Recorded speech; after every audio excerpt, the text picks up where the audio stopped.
وقبل ما نكمل الحكاية ما تنسوش الاشتراك معايا عشان نكمل حكاوينا اللي في أراضي الأحلام اهي جنبينا. وكان يا مكان في مدينة الأحلام كان في بنت اسمها ليلى.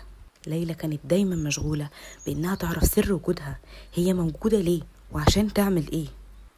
تشوف صاحبتها، واحدة بتعرف ترسم، والتانية صوتها حلو بتغني، والتالتة بقى بتجري زي الريح. لكن هي كانت لسه مش لاقية نفسها، مش عارفة موهبتها فين، مش عارفة ربنا خلقها ليه، هي بتعرف تعمل ايه. حاسة انها بني آدمة عادية جدا. وفي ليلة كانت واقفة بتتفرج على النجوم من شباك اوضتها، لقيت نجمة غريبة بتلمع اكتر من الباقي.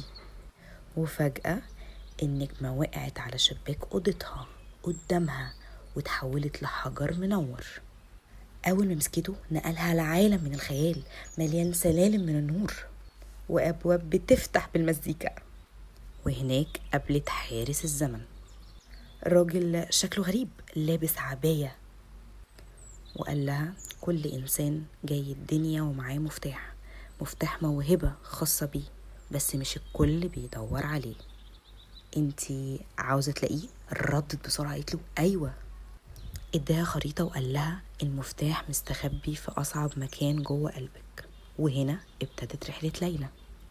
عدت على أبواب بتختبر شجاعتها، وأبواب تانية بتختبر صدق قلبها، وأبواب تانية بتختبر صبرها. وكل مرة بتعدي على باب الحجر اللي في ايديها بيلمع أكتر وينور، لغاية لما وصلت لقصر من البلور جواه مراية سحرية. بصت في المراية ولقيت نفسها ماسكة قلم منور، وكل كلمة بتكتبها بالقلم ده بيتحول لحقيقة قدامها. اتصدمت وقالت أيوة دي موهبتي، الكتابة.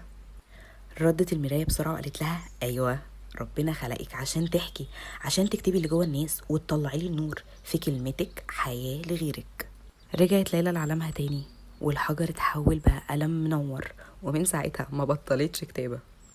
ومن يومها ما بقتش تقلد حد، عرفت ان كل واحد عنده موهبة خاصة بيه لوحده، وان اجمل حاجة تعملها انك تعيش الدور اللي ربنا خلقك عشانه. وبس كده كفاية، وبكده تكون خلصت الحكاية، ودي كانت مجرد نهاية لحكايات تانية كتير معايا.